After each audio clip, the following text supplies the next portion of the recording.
understand and appreciate the struggles that someone would go through when they cannot see a dimension and they're trying to understand it. But in a realm where we ourselves know what things look like.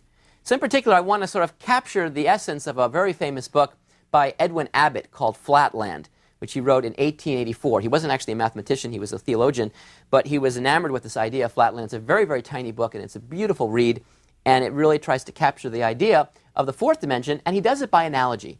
And what he does is, instead of having us try to wrap our minds around 4 dimensions as 3-dimensional creatures, how about a world of 2 dimensions?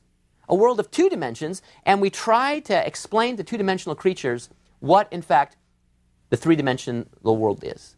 So, the first question is, what would I look like if I were a 2-dimensional creature? Suppose that I lived on the surface of this easel. What would I look like? Well, a natural guess may be this.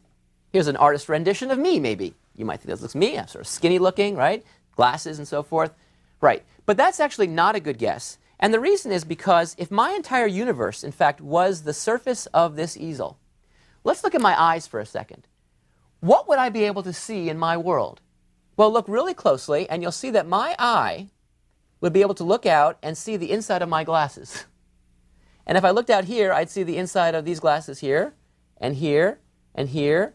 I couldn't see outside my glasses. In fact, my eyebrow would even block my view of a field of vision. Similarly here, my eyeballs, when they look out into the universe, which is just here, would just see the inside of my glasses.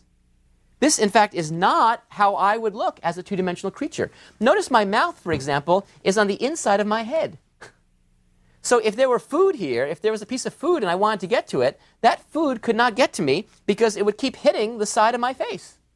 I couldn't get it in. Where are our mouths? Our mouths are not on the inside of our bodies, but they're on the interface between the exterior and the interior world, so we can put things in.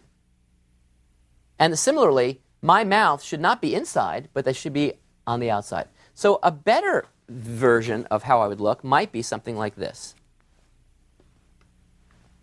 This might more clearly capture the idea of what a 2-dimensional creature would look like. Notice that my eye can see out into my world. Remember, my world is just this black surface here. My mouth is here, so I can actually put food in, which is really good. But notice something else interesting.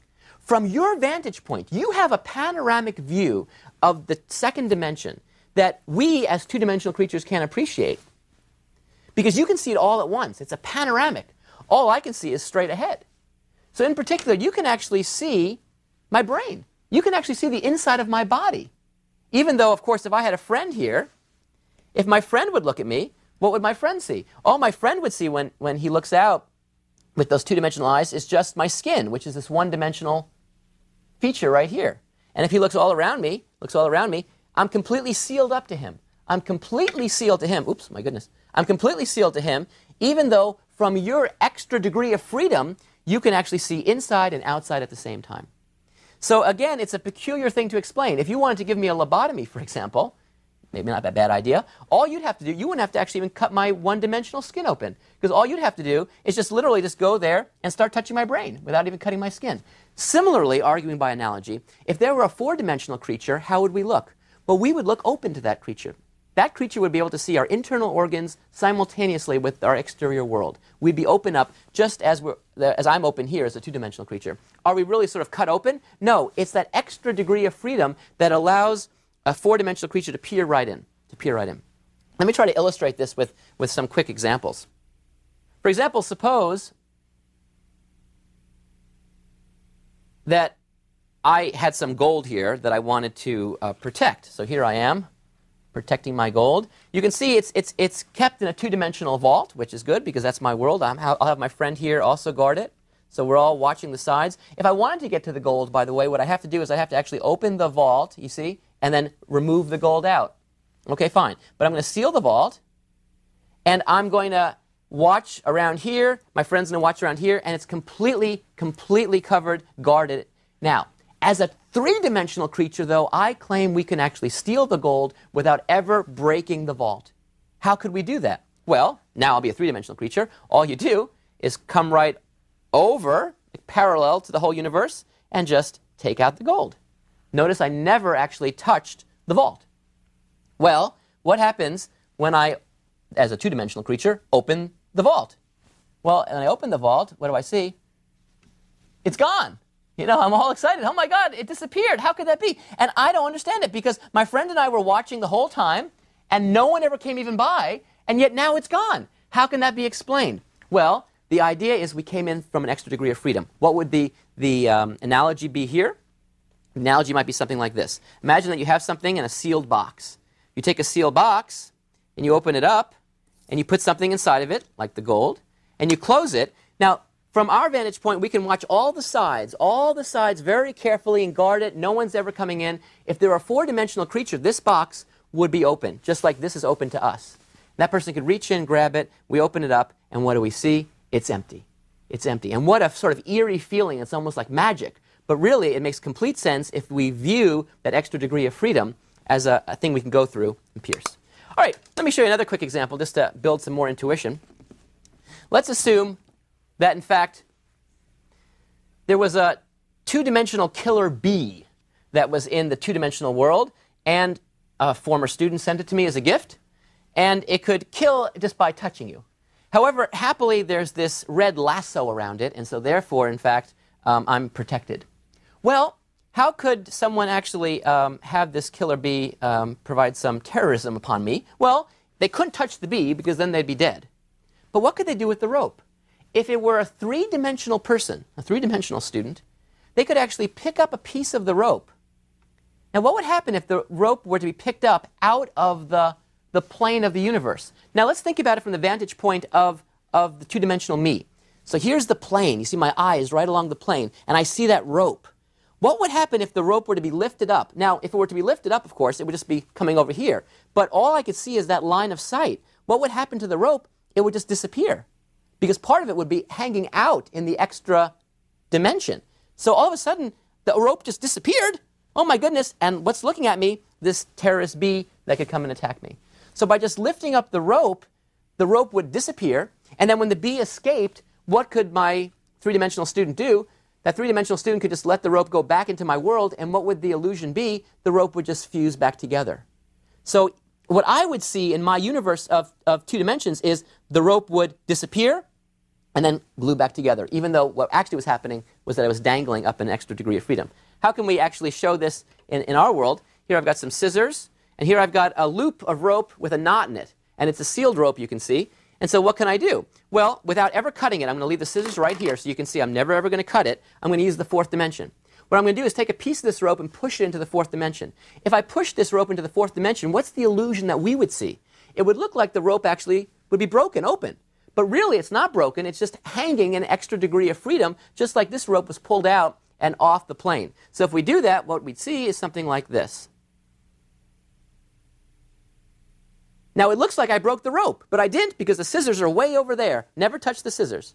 So in fact, what really is happening here, we can think of, is that that rope is still connecting this end to that end, but in an extra degree of freedom. Just like when I lifted this up, it looks broken to the two-dimensional creature, but it really is just hanging in an extra dimension. Well, now that it's open in our world, we can certainly untangle it. And so if we untangle it, pretty easy to undo the knot, and then if I let that four-dimensional creature drop back that loop into our world, just like we drop back the loop into the plane, it sealed itself up. If we do that here, it should seal itself up. There it is, sealed up completely. So using the fourth dimension, you can even unknot knots. That's a handy little trick to remember if you ever get into a knotty situation. Anyway, the point is that we can now argue by analogy and sort of begin to see four dimensions as sort of a stacked-up version of three-dimensional space. And you can argue by these analogies to see how one might perceive certain activities transpiring in the fourth dimension. Now, a lot of times in science fiction or maybe just in literature, you read the question of, is it time? Is the fourth dimension time? Well, maybe it is. And the truth is, you can have any attribute represent dimension. In fact, if you think about our lives as sort of a long sequence of events, if you just sort of follow your life, if you left a residue, if you actually inked yourself up, and as you walk through life, you left sort of this complicated residue of where you're going, that can be thought of as a four-dimensional thing. Because once time is going, you see, any instant and the next instant are sort of parallel universes, three-dimensional spaces that are 1 second apart. So you can think that way, and that's fine, and people can do that, and people do that. But in terms of time, it's a little bit difficult because it's different than space. For example, I don't know how to go backwards in time, whereas I can easily go backwards in space. So, in fact, if we're thinking about the fourth dimension as a spatial object, then it doesn't seem particularly fair that somehow that new extra dimension to us, in fact, is going to be something so far and different. For example, we could have viewed the third dimension in a two-dimensional world as time. We can do that as well. So we can think of three dimensions as a two-dimensional planar world with the addition of time. That's another model for three dimensions, but not one that's sort of spatial and familiar to us in our everyday world. In fact, any attribute can be thought of, in fact, as a dimension. So in fact, you can think of the fourth dimension, if you will, as our three spatial dimensions with the addition of color. So I say, go over this much, go up this much, come over, there's a point, and now think chartreuse. Whereas if I say, now think yellow, it's a different point in four-dimensional space. So any attribute, sound, you can think of this point right here and think of C sharp. Or you could think of, A flat. And those are also different points in the four-dimensional space. So again, any attribute can, in fact, be used to capture this. In fact, if you think of the fourth dimension as time, you can sort of see interesting things. For example, I can actually think of four-dimensional objects, if you will, as sort of like movies. In fact, if you remember when I had that big stack of paper and I was moving it back and forth, and I said it's actually the action of moving that stack of paper that's producing the fourth dimension, it sort of was that movie. And you can sort of think like a flip book, if you will, and you can pretend, in fact, that flip book motion picture is capturing the fourth dimension, in a sense, through time. For example, I can show you sort of what a four-dimensional sphere would look like by a little flip book. Now, if you think about what a sphere is, right? A sphere is, we know what a sphere is. Well, you can imagine taking a sphere and moving it through a two-dimensional world. What would you first see? The sphere would first just touch the world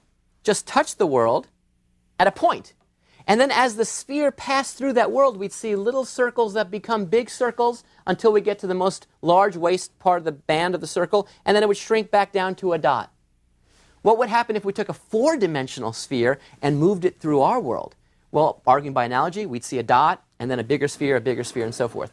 Let me show you this now. So I'm actually going to show you what this flip book looks like. I hope you can see it. I want you to look really, really closely. I'll do it a couple times. And you can see it's a little motion picture, and that little motion picture is showing a sphere going from a dot